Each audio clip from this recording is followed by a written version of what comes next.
Help me how to move seventh chords chromatically from root to octave. I'm not sure if I understand what you mean. Move seventh chords chromatically from root to octave? You were talking about inversions? Just inversions?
Yeah, so what you want to do, like take the key of C and then like just focus on drop twos on the top four strings and just memorize the four inversions of like A minor 7, which are also your C6s.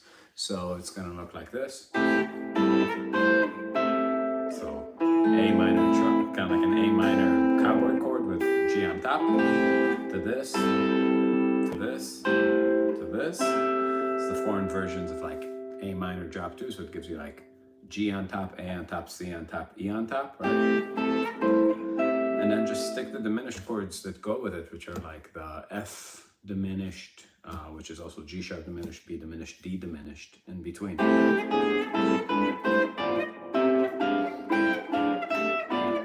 And that gives you like what we call like a bebop scale.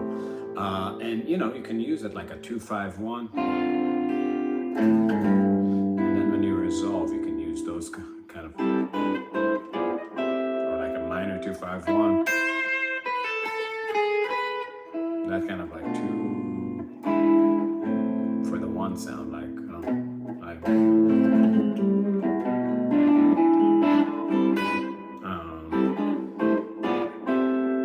that kind of like jazzy Wes Montgomery type thing.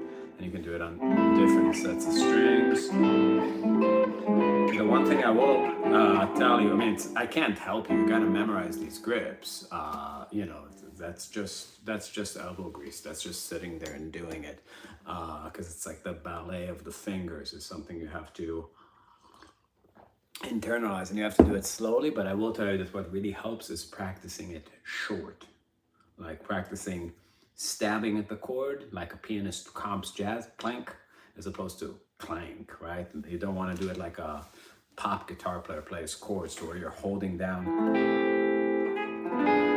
that might help you in the very short term to just get the shapes down, but it's not how it's used. Right now I have distortion and delay, but so I can't be very loud. I'll just turn off my volume so it's short. But you want to like imagine like a 2/5, like a and maybe just start like to where you can make riffs from these. Now diminished chords are just passing between, so like ka ka ka ka ka ka ka. If you know drop twos all over the neck, then you can like maybe make a more intricate part. Like here's A minor drop two down here. Here's another one. You can like if you can walk them across like, or like, just you gotta imagine a melody. Boom. This is like do do dee. The melody is the melody note and the chord. Bo bo beam ba ba. Bo bo beam ba ba da ba ba bee. That kind of thing. And then you just like come up with a little mini composition like that, and you practice it, right? And then you throw it into your 2/5/1, like a 2, 5, right? That's your vocabulary, right? I got you under my skin. I got you deep in the heart. That's how you like, you know, use it. So you make a movement. It's like, and it's like teaching yourself a riff, right? That you just composed. So yeah, that's the basic idea. Do you set up your own axis? I do basic stuff, but when I need to do anything with drilling, I give it away, or like cutting a new nut, I don't do that.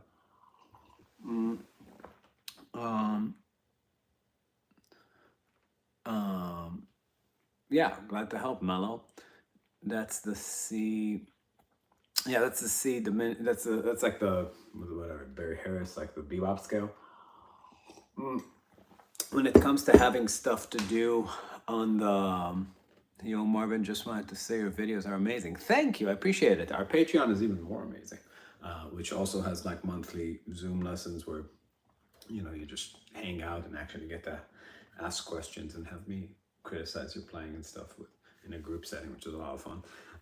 But in any case, when you're trying to, like if you're in 2/5/1, you know, something that really fucked me up about the Barry Harris thing is like, okay, like how do you use it on chords? And then after a while, I kind of started putting it together. The sound used on the 2/5 is the bebop scale of the 4. So you can think about like, you know, like F bebop would work on it, but it's really the minor bebop scale is what we want to really get to. So the minor bebop, like it's as if like you're seeing C, like your inversions of A minor 7 with D diminished in between is your vocabulary on the 1 and the 6. Like let's say you have a 1 6 2 5. Something like that. So on the 1 and the 6, it's this. But on the 2/5, what you can do is you can take inversions of D minor 6, which is your 2 chord in the key of C major. But D minor 6 is an inversion of the 7 chord, B half diminished. And then you sandwich in between C sharp diminished. So it's a different diminished, and it's the diminished a half step down for the one you were just using to glue together the A minor sounds, right? So here's the A minor sounds with like whatever, this diminished in between.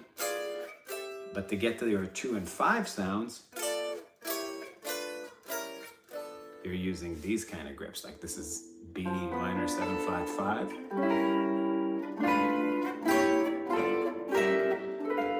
So, and the trick really when you're using this kind of system is that the diminished chord acts as an internal cadence in the measure. But when you want to go to the next sound, you have to use its diminished chord. Everything in jazz is built on forward motion. You're always playing into the next measure, so you're setting up expectation. So for the 2/5, when you're inside that sound, you can kind of freely move. And now now it's time to enter the new sound, so you have to use its diminished. Right? So it's like, and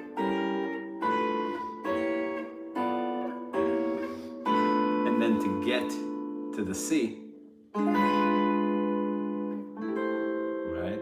So, what am I doing? Oh yeah.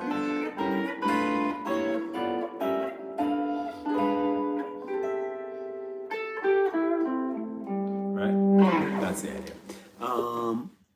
Thanks for all the amazing videos, really helping so much. Oh, you're welcome, Zilla. It's always fun to read your names on here.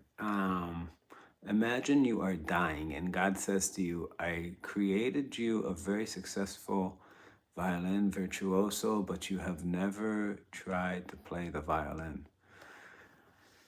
I don't know if this was a bad Google Translate, but I don't understand what you're saying. Would you play some Holdsworth chord shapes and name them?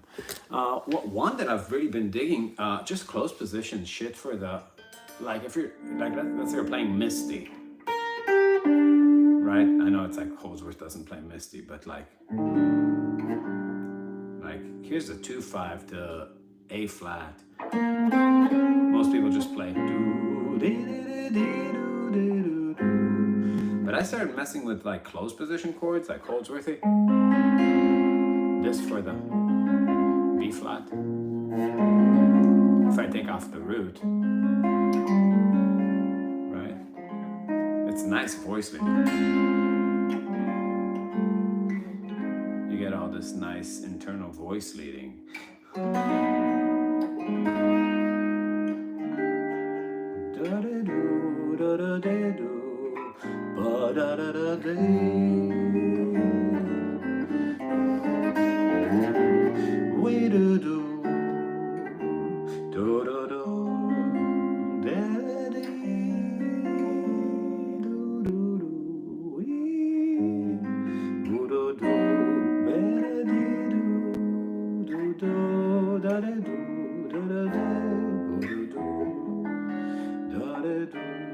So that's kind of like on the Holdsworthy side of things. Sounds like doomer jazz. Yeah. Side question, are you a session player? I mean, technically I've done like a lot of stuff, but you know, I just don't get the calls very often, honestly. People just don't know how to use what I do in the kind of music that pays money to record, unfortunately. Do you have any advice for transcribing jazz solos? I wouldn't transcribe entire solos. I think you should transcribe little ideas. Make sure you understand them rhythmically. Like I don't think you should start from like the middle of nowhere in the form. I think you should understand how things are relating to the form. But you know, take the beat, like, you know, I don't know, the first line of a blues, and really make sure that you cop the rhythm. I think that's the most important and overlooked part in jazz. Like people treat transcribing like a chance to learn which notes work over what chord. And you know, that's kind of like when you're trying to learn basketball and you're looking at somebody's like amazing jump shot and you're like, he's wearing yellow shoes. I need to buy yellow shoes. It's like, you know, it's like, it's true, but it's not the essential bit of information to take away from the situation. Improvising well has to do with teaching yourself rhythms and how rhythms are articulated, not just like what they are on paper, but what they sound like. So when Charlie Parker, when you take one of his lines, spend time trying to vocalize every nuance and every and then just try to imagine that, straighten out the time in your mind.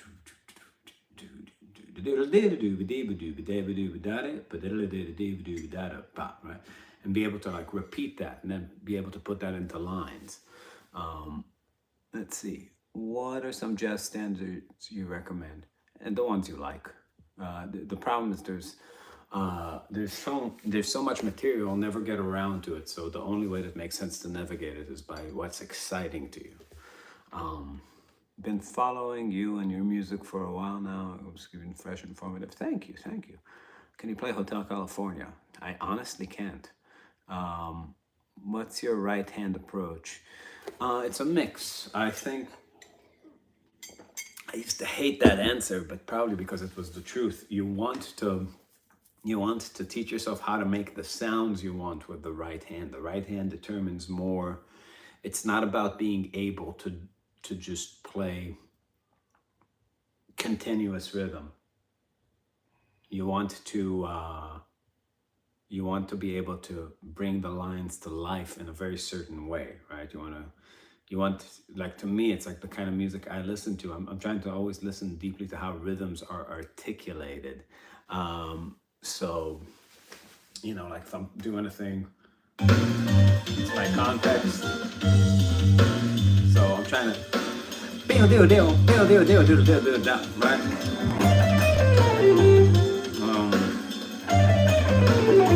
Something like that. So it's pio teo teo te te teo te te ya, right? Teo teo teo te te teo te te ya. There's not, like, it has to, like, the legato notes are there not to be able to play a certain speed. They're there to, like, add this layer of articulation to the rhythm. Like, the way you articulate your rhythms and use chromaticism in jazz, like, articulation and chromaticism and this kind of, like, I don't know, passing tone type thing that happens in jazz, but also how it's organized on the beats, is to jazz what bending and vibrato is to blues, right? It's the treatment that you give the scales to make them sound in the style. So it's a color thing. And the right hand is not like, I'm going to be a sweeper, I'm going to be an alternate picker. It's like, how are you going to be, to me at least, I think that's how I've always looked at it. Like, how are you going to color in the lines to make it, do that thing that this music is supposed to do? Hey, I love your videos. Was there any moment in your life where you were shedding for so many hours a day, like 6+? There were certain, years of my life I literally did nothing but practice. But not to the extent of, like, how some of the more modern Instagram type players do it. My path through music, like, I graduated from college when I was 22, 22, and I started Marvin right away, and I don't know, we were in Chicago for 2 years, and then we started touring, and we were touring like 250 days a year from 2010 till really 2021. We even played through COVID under the radar in people's backyards till I had my kid, and then I decided it's time to explore more, making videos and be home more, and just, a lot of my heroes are deadbeat dads, I found out, which was very disheartening, because, I thought I would be too, but then, I had her, and she's just like looking at you, and you're like, Papa was a Rolling Stone, baby, you gotta go on the road, and I was just like, no, I gotta figure out some other shit for now. Kids need you.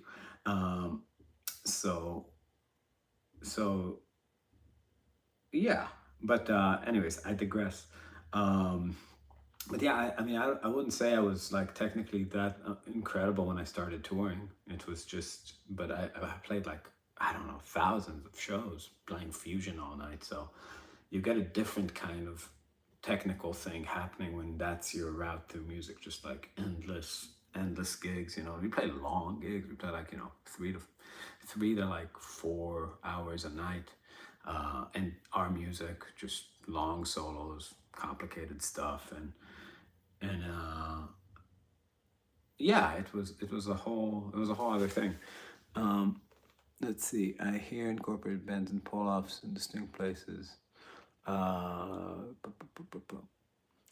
But can you play Smoke on the Water? No, I cannot.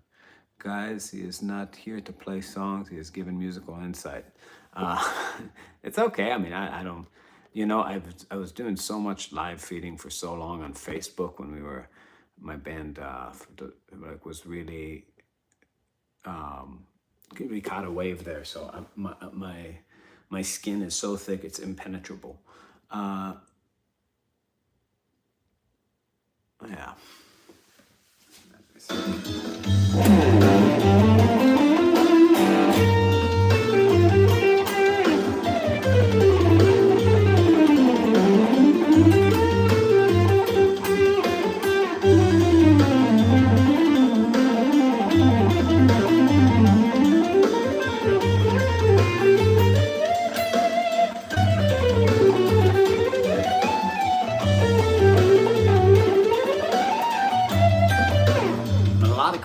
be incorporated in a ton of ways, especially over vamps. That's kind of like the bread and butter sound. So there's one melodic minor. This is a track in G. So like G melodic minor is a tonic sound. That's a thing, like, right?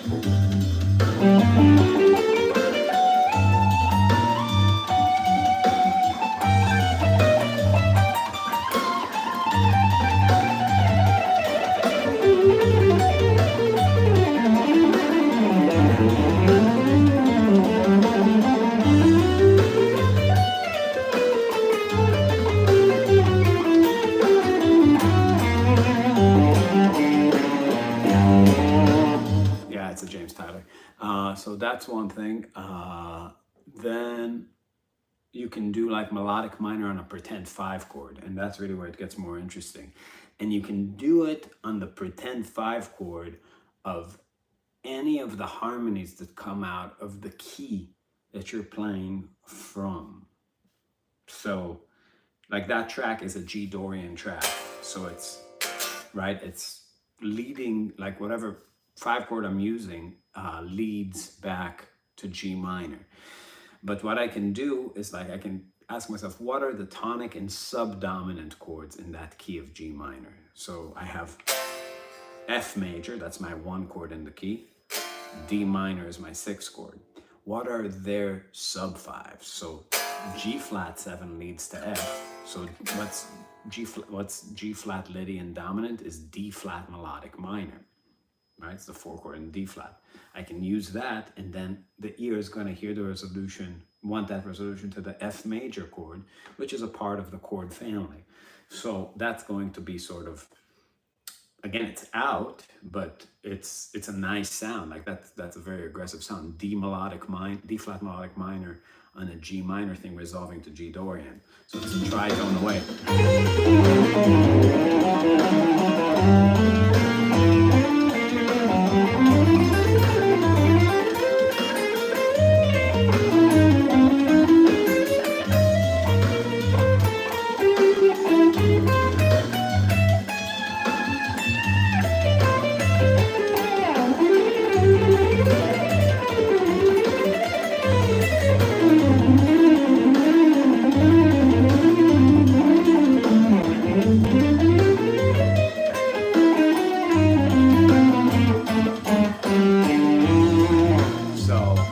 One thing, you can do it to the 6th chord. So E flat Lydian dominant leads to D minor. E flat Lydian dominant is a B flat melodic minor. Relate that back to D minor. That's kind of like, thinking, whatever, like a minor or like a 3rd down or a minor 6 up melodic minor. So you can...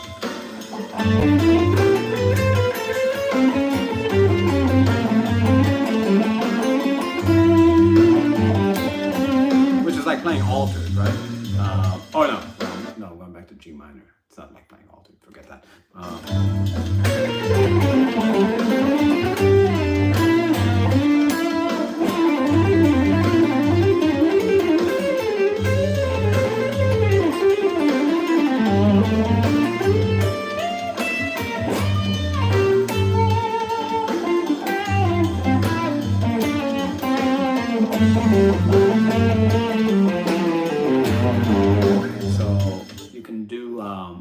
The other subdominant in the key is B flat Lydian, right? So B7 leads a half step down to B flat Lydian. B Lydian dominant is the same as F sharp melodic minor. That's like thinking a melodic minor a half step down. So you can do that.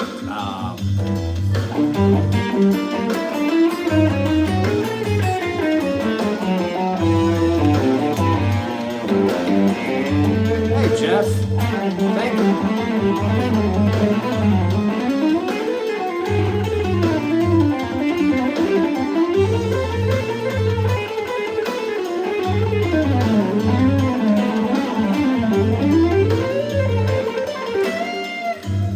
All these out sounds are like, they all have the same kind of like, woo, floating on water kind of feeling to them, right? So, yeah. Would you recommend your Patreon to an intermediate player? I think so. I think my Patreon is the shit. And you can jump on the monthly like Zoom lessons and ask whatever. Like, there's people of all levels there. I recommend it to anybody because I get fucking paid when you sign up. So I have a vested interest, you may call it, which is great because, you know, if you sign up somewhere else, then somebody else is getting paid. So why not pay me? See where I'm going with this? Do you play math rock? I do not. I don't condone the use of math. How can I use the fact that I have a good notion of the pentatonic minor scale pattern to figure out learning modes? I don't know how you can do that, but what you can do with the pentatonic is there's a really cool trick where you eliminate just one note from the blues scale. It's the fourth, right? So if I take this like G minor pentatonic with the blue note, and I take away all the fourths, so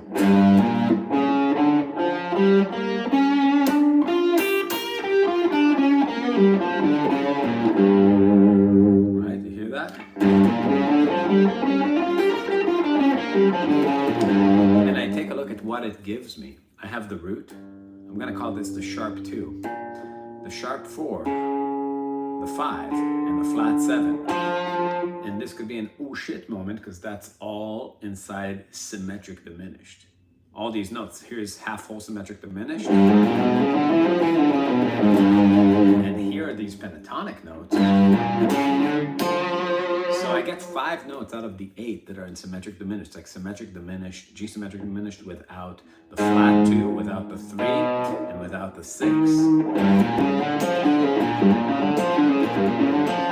But if that's in symmetric diminished, and symmetric diminished can move in minor thirds, then this is also in symmetric diminished. And this one, and this one. And that's like, oh shit. So I can, if I'm trying to get a symmetric diminished sound, I know one pentatonic shape, I can get 4 of these scales happening. So and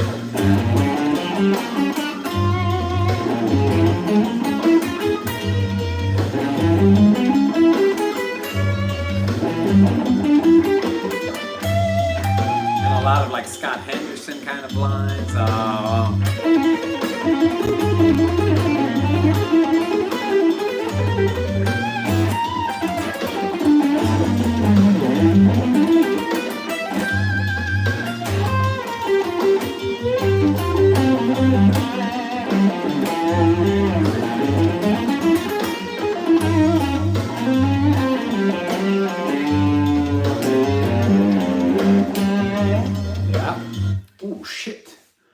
So that's a big oh shit moment in a man's life, you know, when you realize, oh shit, I can do that, and then you can go through the boxes and just eliminate the 4th in every one of them, right? So it's like if I'm doing box number 2, right?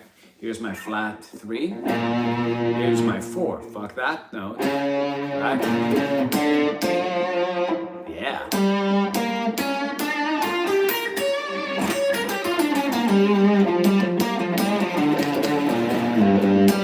It's fucking angry, right?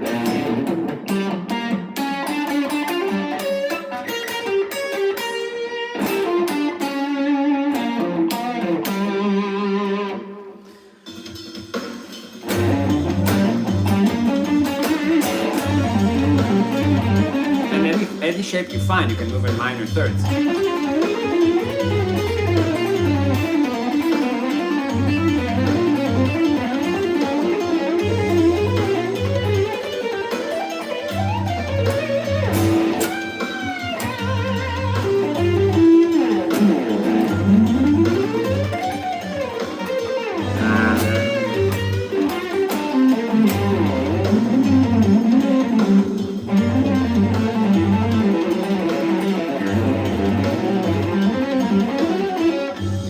Tritones.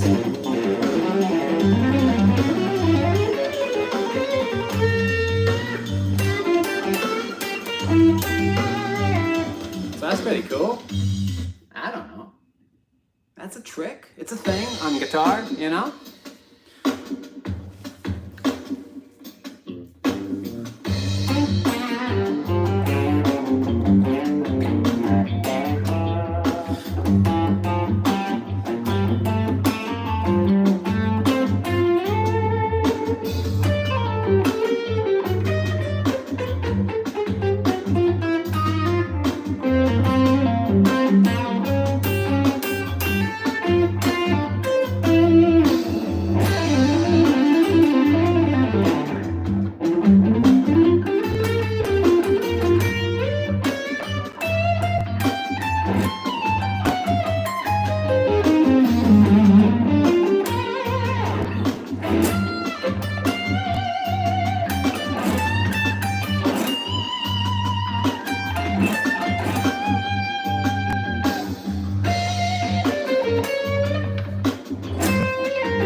How much time did you spend learning stuff by ear versus figuring out the theory behind the stuff you play? You're so smooth. Thank you. You know, all these divisions between like ear theory are meant, it's like we have this big pie we call music, and it's too big to possibly feed to somebody. So people who try to teach it to you slice it their own way. And this slicing of ear training and theory in a big way is artificial. Theory is just giving name to sounds, right? We both see a duck, but one of us knows how to, you know, how to call it a duck. That's sort of the approach. The sound is what you hear on records. We all take it in the same way. Tying it to words is what learning theory is, and then giving kind of brain signals to recall that thing that you're trying to do verbally, to remind yourself, is where theory is useful. Because if you're practicing a lot and you're trying to work on stuff and not forget what you're doing, language, it's the same way like Eskimos have like 1,000 words for ice, and Arabs have like 1,000 words for sand, because it's more present in their day-to-day life. And so we need like a lot of names for like different shades of melodic, harmonic, minor, different subs. But you know, at the end of the day, if you're not connecting it to the sounds, if you're not working on ear training when you're working on music, that connection of sound, finger, brain, you're not practicing. It's just not, there is no, that's the practice. The practice, you can't practice theory without connecting it back to what the sounds are. So, you know, follow-up question. Do you have any tips, tricks, rules of thumb for identifying intervals on the neck?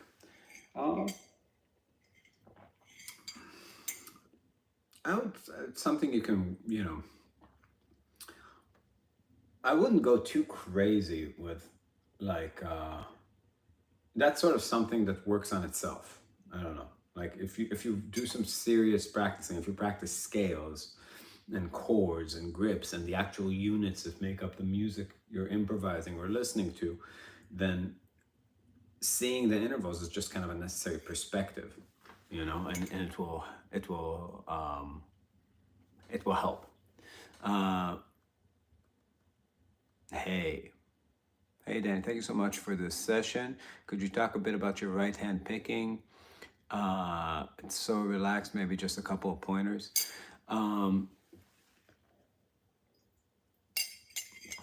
Yeah, I mean,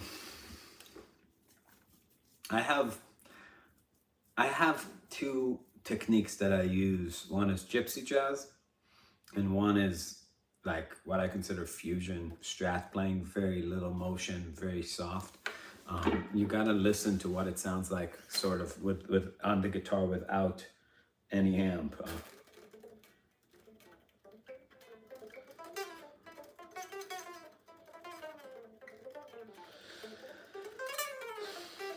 Even when it's barely audible, right? When I'm picking sort of without, when I'm using my electric technique.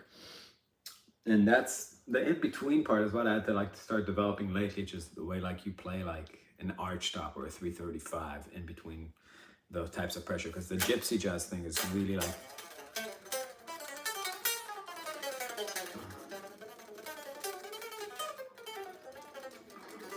that's like meant for guitars with more tension, a little bit higher action. It makes the frets kind of fart out with this kind of setup. So, I mean, specific right hand things that are helpful to work on, I would say like the combination of picking and legato is really like the crucial thing. Like a lot of people that play legato don't pick enough. You know, if you listen to Holdsworth, he picks way more than like legato players, you know. So it's about learning how to use legato the same way that saxophone players use tonguing, right? Ta-ta-ha, ta-ta-ha, ta-ta-ha. It helps them like just articulate the time. What do you think is the key to a beautiful musical phrase? Rhythm. Just having like if you can play it on a snare drum in that style of music and it rocks as a fill, it's gonna rock as a line, right? So this,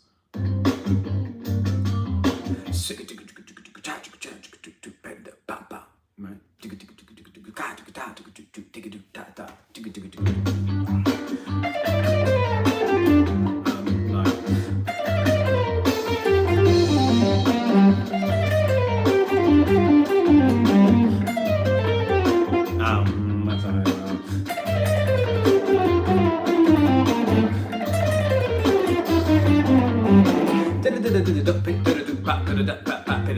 My ideas are better when not when I'm singing, but when I'm playing, right? So it's like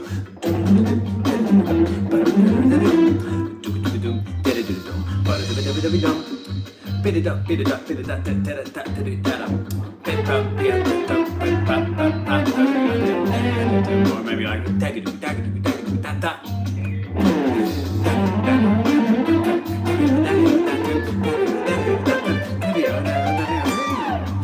right? So yeah, the key is always articulated rhythm, like to make something in like the way that drummers actually play drums, not like MIDI, not that doesn't do anything. It's about where you hit that snare drum too, right?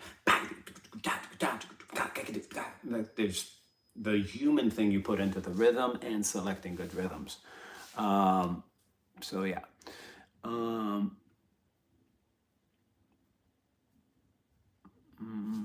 I missed a question. Oh yeah, no, I didn't miss a question.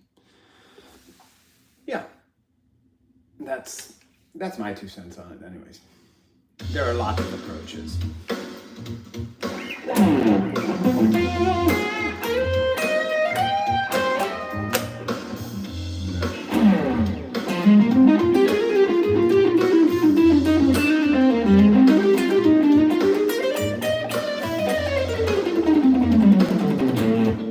Something like that, right? It's like that's a really like, it's very like, even a thing like that, it's threes, but they're grouped in fours, right? It's like, right?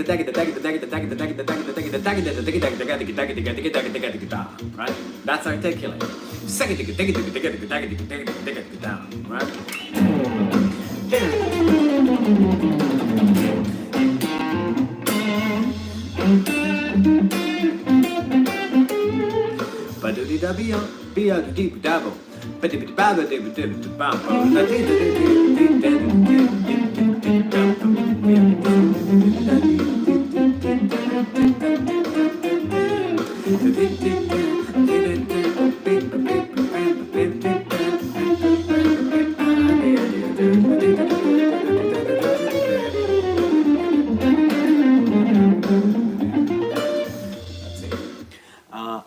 like to shred with chords like Tommy Emmanuel. It sounds much fuller than single notes, but transcribing his music is a very slow process for me. What would be a good transcribing speed? Your problem with Tommy Emmanuel probably is transcribing is not going to help you. You have to work on the techniques, like your ability to Travis pick and move a bass line. It's more of a thing where to piece it together by finding the notes is not the key. The key is to understand the motion mechanics of the style. Now, I can't play like that at all. It's never, but that kind of music never spoke to me. The guitars and orchestra alone. Like I really liked people who were a single voice in the music, and I wanted to be in the band. But if you want to go the solo route, it's typically, the issue is that like there's a whole like technical bit missing that's not going to come there from figuring out, oh, that's that chord, that's that pattern. You have to simplify the situations you're in and bring them up to speed, right? Like just work on your like ability to maybe alternate a bass line on a chord, or like between 3-string boom ding doom ding boom ding doom, do like those kind of like thumb pick patterns. And then just once you gain the ability to generate those kind of grooves on the guitar, then the notes become interchangeable. Let's see. Hey brother, can you say what are the main differences between playing guitar with a fusion approach versus an atonal Schoenberg approach? I guess I can't because I don't really know much about, so yeah, I don't really know too much about Schoenberg for real, like I mean like from school a little bit, but I guess in fusion you don't play atonally ever. Like there's not a moment where you're not seeing some scale, some chord. You're always playing on chords, right? If I take like a purely, let's say like 12-tone row type deal, so like I don't even, my fingers don't even do it like.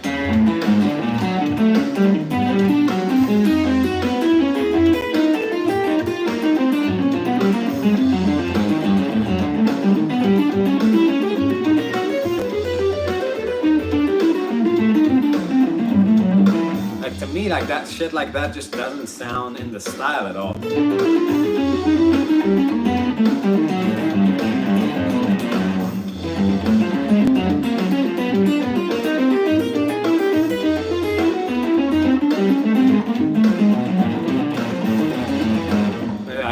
It's like I will play like a scale that's out, but I'm still thinking, like I'm sectioning off my thinking, like D flat melodic minor for a couple of beats, B flat melodic minor. It's all the way you play out isn't taking this weird rows. It's still thinking scales in time, right? And it's the whole thing with like making the notes weirder in jazz is that you don't stop the rhythmic flow. Anyways, all right. I gotta take off. I'll see you guys soon.